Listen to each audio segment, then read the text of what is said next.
Hey, good morning, everybody. What do you think of this? Looks a bit naff, really. I don't like this, where you kind of disappear into it and out of it. But I'm just wondering whether you prefer this than the look of my conservatory in the background. So, trying it out. Let me know in the comments what you think. Does it look crap or what? Do I need to be more professional, or are you happy with me just rambling on? Anyway, listen, what a night. What a night. And of course, the whole thing is going to be focused on Fraser Forster making those mistakes and Spurs being under pressure, ready to collapse and all the rest of it. Um, but I think if you look at the overall picture, you have to say for pretty much the majority of that game, Tottenham were in full control of that. We played we played really well in lots of patches. Our attacking intent was excellent. Our pressing was really, really good. Our momentum was great. Solanke bagging 2 goals, brilliant. Love to see that. The guy so unfairly gets, as in most cases, right? The guy's getting a little bit of flack for not scoring, but his overall contribution to the team is very, very good. He runs from deep, he brings other players into it, his hold up play is good. He just needs to put it in the back of the net more. Um, because we've been spoiled, right? We've had Harry Kane and we've been absolutely spoiled that he scores for fun. He scores when he wants. Um, that's not Dominic Solanke. He's not going to be Harry Kane. No other player is Harry Kane. He is still the best in the world, and I don't care what anybody else thinks about it. Excuse me. Um, but yeah, brilliant to see him. Certainly, his second goal was really, really well taken. Really happy with that, and the celebration and the togetherness of the team looks really, really good. Son looks a lot more up for it. Couple of errors in there, a couple of kind of slow points, dallying on the ball, which is disappointing. But for me, again, Jed Spence really played well last night. Bit of a revelation on the left hand side, bearing in mind he's generally a right sided wing back. So for him to put in those kind of performances, again, not in his favoured position, is credit, absolute credit to him. I thought he was constantly full of running, constantly full of energy. His link up play was really good. He was always giving Son an outlet. Even his defensive work, I thought he was really good. I mean, to be fair, I thought our defensive work overall was pretty good. You know, bear in mind you've got Jed Spence, second game in the Premier League, um, playing out of position. You've got Archie Gray, 18 years of age, out of position. You've got a 22-year-old Radu Dragushin and a Pedro Porro who's playing literally every game twice a week because we can't rotate him. Um, so the kind of effort that was needed in those positions, you know, up and down the pitch, is pretty demanding. And I think whilst I find Pedro Porro a bit of a concern defensively, his forward play is really good.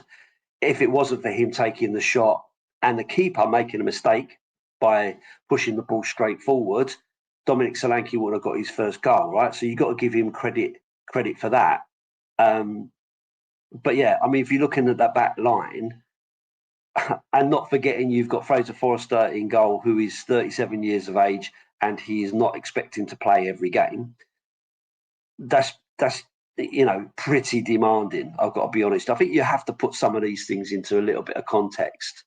Playing against a Manchester United who can't just come off the back of beating Manchester City. New manager bounce, got a bit of momentum, and all the rest of it. I think it was never going to be an easy game. My prediction was 3-2. So when it was sat at 3-2, I was kind of thinking, well, this is what my prediction is going to be. I'll go up the prediction scoreboard. But listen, it's difficult to watch when you're in that situation. But listen, the other thing is I thought I asked that Maddison kind of stepped up a little bit and wasn't as invisible, and he did. and he worked hard for the team. I thought he played really well. Kulusevski, in the first half, I was a little bit worried. I was talking to the guy next to me, Chris, and I said, I'm worried about Kulu. He just doesn't seem to be in the game. But everything was coming down that left side with Jed Spence. So it wasn't as a massive concern. And then all of a sudden, Kulu switched sides, moved around a little bit more, became a little bit more mobile. And I don't think they could cope with it. And I think he had a fair few opportunities before his goal that you kind of think, well, he's just growing into such a great player. I think he's going to be another one of those that we're going to not struggle to keep hold of, because I think hopefully he sees where we're going and wants to stay. But I think he's going to be another one of those that's going to be courted by the likes of Real Madrid and all the rest of it. A bit like Bale was, a bit like Modric was. Those kind of scenarios where he kind of gets linked. I think he's at that level. I think he's literally going to be one of those players that anyone's going to want in their team. It wouldn't surprise me if Manchester City don't come in for him in the summer for sure. Hopefully we're past the time of just giving our players away, and we can fight to keep them and build something around players of that stature. But yeah, Kulu I thought was excellent. Dragushin I thought had a really good game as well. Defensively, I thought he was really strong. Didn't dive in as much. Didn't kind of force silly fouls, which I know he kind of does a little bit. Archie Gray I thought was very, very composed in the back most of the time. I thought he worked really, really well. Right-footed on the left-hand side, so not helpful when you've got right-footed Jed Spence in front of you or next to you that you're kind of trying to work with to get you out of it. So there was some times when we were kind of penned in, but close control, and they managed to get out of that, wriggle out of that quite well on a number of occasions. So yeah, obviously great to see. Great to see us getting on the score sheet so much. You got to talk about Sonny's goal and the fact that it came when it did. Really, really kind of settled my nerves a little bit, because at that point I think I was getting really, really concerned, really, really worried, because we've seen it. We're Spurs. We've seen it so often. Fluky going straight in like that, but again, keeper error, makes a mistake. He tries to go with his right hand when he actually wanted to go with his left hand. His left hand gets caught on Bergvall, who's quite entitled to jump in the air. He didn't hold him down. He's jumping, his arms are up. The keeper's brought his arm up underneath Bergvall, and therefore then starts to scream and cry like a bitch because he wants a foul for it, which you're never going to get. I think the other one, didn't they talk about whether there was an offside in the build-up to Solanke's first goal, which there wasn't. He was absolutely in line.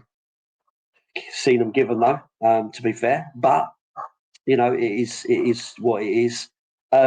We get that. I guess the most disappointing thing in this whole game has to be, you can't not talk about Forster's mistakes.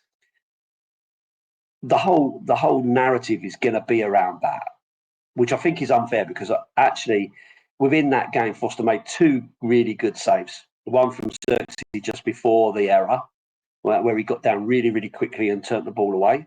And also another one, I don't know who hit it, but hit it straight at him, and he reacted quickly with his feet to clear that out. Bearing in mind that come when we were really under the cosh. I think what kind of brought this situation in, Manchester United made three positive substitutions. Players that they brought in that are first team players and so on. And we didn't have anything on the bench to be able to counter that.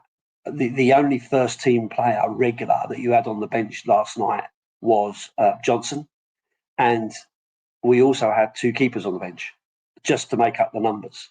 So it kind of shows you where we are. And I understand people go, well, injuries, and that's Angie's fault for the way we train and whatever. listen, I don't want to get into the politics of all of that. It's an absolute another half an hour bloody video to do to talk about all of that. But the point is, we didn't have anything to counter that. We've been pressuring high, working hard with a squad that's playing, pretty much every match, twice a week. Big game against Southampton at the weekend, where we tried to reserve some energy, but some of those players still played the best part of 90 minutes. And I think when you've got that little bit of momentum, it gave them a lift, gave them a little bit of momentum. Xerxes, his header that Forster saved, I think that gave them the idea. Let's keep pushing. There's something in this, because we are vulnerable. We are vulnerable. We have been vulnerable. First mistake, obviously playing it back out to Dragushin. He was not really in a best position for him. He's closer to the line. I don't think he saw Fernandez was there. Gets the ball played around him, and obviously, Xerxes puts the ball in the back of the net, and it's 3-1. As soon as you're in that situation, the crowd then start to get concerned. Manchester United fans get up for it. The players then think, okay, look, we've got one's back. We've got to keep going. It's only 3-1. Get 3-2. Then it's all to play for in those last minutes. So the momentum shifts, and quite rightly. At that point, you would want to think that we could bring someone on that could kind of get in the middle, get hold of the ball, and kind of slow the pace down a little bit and all the rest of it. We didn't have that. There isn't a player on bench that could actually do that. Bentoncourt's out, and so a little bit of panic kind of edges in. Now, we all talk about this passing from the back and all the rest of it. Most teams do that now. Like, most teams do that. Southampton did it, Man City do it, Arsenal do it, and all the rest of it.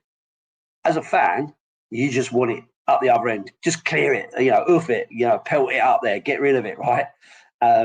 But unfortunately, that's not always the way, because you can do that and gift the possession straight back to the opposition, which is why they play this kind of slow build-up, pulling people around, trying to work those edges and work the spaces to give them that opportunity. So I kind of understand where it's coming from. And Fraser will tell you that he's not the best, at doing that. But dallying on it just like that, the player, it just shows you the benefit of running in and chucking yourself at the ball, right? Because actually it comes off his arse as a rebound. He didn't play for that or anything like that. He's just trying to block the ball and get something on it. And it's a really unfortunate one, But when you've made a mistake, that's in your head. And so he's looking for that angle again. He's trying to play through that issue. And it ends up, getting the ball in the back of the net. And of course, then we're all really, really panicking, because we know the majority of us have seen us lose 5-3 from a 3-0 winning position. But Sonny comes up, as I've already said, gets that ball in there, fluke or not. I'll take it all day long. I couldn't give a monkey's toss about whether people say it wasn't meant. Don't care. It's in the back of the net. I'm happy for it. I don't see anyone saying that Amand was fluking it by getting it off his arse. It is what it is. And so you're in there 4-2, and again this real fragility at that corner like that. Johnny Evans has been doing that all his career. He gets in front, gets it onto his head, and for all the luck in the world, Basuma gets his head to it and pushes it over the bar or whatever, and it happens. So the narrative is all going to be about Tottenham nearly collapsing. But actually, if you look at the overall performance, I thought our performance was far better than Manchester United. I thought we were far better. The reason why people kind of go down this road is because they're too busy listening to Gary Neville, who of course doesn't have an agenda. I mean, he was calling out a collapse by Tottenham by two rogue mistakes by the keeper, the second choice keeper at that. And yet you've got their keeper at the other end pushing the ball out to a Tottenham player to go behind in the first place. Their defender who plays it out with the back of his foot out of position to gift us the second goal, and the keeper going with the wrong hand for the corner for the fourth goal. So you might want to stick in your own little bit and worry about your own team, Gary, because people make mistakes. It happens. And I say Fraser Forster has been really, really good in this period where he's had to stand in for Vicario. And I don't think you can hang him out to dry for making a mistake. But there is obviously there is real work to do in terms of this squad. We need to boost our numbers if we're going to get anywhere. But there you go. Obviously, out in the draw comes out, and of course, who are we going to get? You're going to get Liverpool. It was a dot on the card that we're going to get Liverpool. Tough, really, really tough. But if you want to win a competition, you've got to beat the best, right? You've got to beat the best to win that. Some teams, I won't say who, have had a bit of an easier run, but we've played Coventry, granted difficult, but should have been an easier win than it was. Man City, Man United, and now Liverpool to even get to the final. So if we do get to the final, and if we do win this competition, then it won't be because we haven't beaten anybody who is on our level. We definitely would have done to do that. So listen, fingers crossed, we can get on with that and give Liverpool a real good run at it. Over 2 legs, anything can happen. It's going to be tough for sure. Liverpool at Anfield will be difficult, but potentially we can make it really, really difficult for them at White Hart Lane. That's what I'm hoping. And with a bit of luck, we might get some returning players. We may get a couple of signings. You never know. And we may just have enough to edge it overall. I really, really hope so. It's a great opportunity to lift some silverware that we've waited so long for. But yeah, you never know. We'll see what comes of this. But listen, for me, I just think ultimately you've got to keep the faith in all of this. I don't think the performance was as bad as it will be recorded as. It wasn't as tight as it was going to be called out as. But we are the masters of our own destiny, and it was painful. I'm not going to lie, my heart was racing. I literally wanted to go home with 15 minutes to go. I didn't think my heart could take it. If I'm being honest, it's just painful. And again, I know I've rambled on for a fair while here, but I just wanted to touch on the Ange Postecoglou interview afterwards, where people are complaining about him saying, "Oh, you're not entertained," and he loves that, and his lack of tactics. Listen, all this is just grandstanding and joking and trying to take the heat off. Of course he doesn't want us to make mistakes. Of course he wants people to take responsibility. Of course he wants them to make the right decision at the right time. Had Archie Gray played out to the left, then he wouldn't put the keeper under pressure. But at that moment, he's got someone coming towards him. He's looking at Fraser. He's playing an easy ball across. But it happens. So, for me, this isn't about the manager's tactics. The players are out there, they've got to take responsibility for what they're trying to do. They know that Fraser Forster is under pressure. Maybe that's not the best pass to take. Forster himself knows that he's under pressure. Maybe he shouldn't dally as long as he did. Maybe he should have cleared it. But listen, people make mistakes. That's not down to the manager training them to make mistakes or making them play a way that they can't cope with. These are football players who should be able to make that decision. He wants a philosophy of front foot attacking football. Most teams use this option of playing around the back to draw the opponent in. It's just the way modern football is. And I just think, therefore, but the grace of God go, you make a mistake and you're punished for it. And a goalkeeper is always going to be the one that really gets that. They make a mistake and it generally leads to a goal. So it's not a forgiving position for sure. But I'm hoping that he can get this out of his head very quickly, ready for Liverpool at the weekend, which will be another very, very difficult game. But listen, they come thick and fast. We move on game by game. We keep playing. We keep the faith. We keep supporting our team because that's what we do. We love them. They're our team. They're our team for life. So we just keep on believing that we're going to do the right things and get there one day. Anyway, rambled on. Thanks for watching. Let me know what you think about using this picture thing behind me. Is it stupid? See, my finger keeps disappearing. I don't like that. Anyway, better than looking at my conservatory, I guess. Anyway, I'll leave it there. Thanks for watching again, guys, and I'll see you on the next one. Up the Spurs.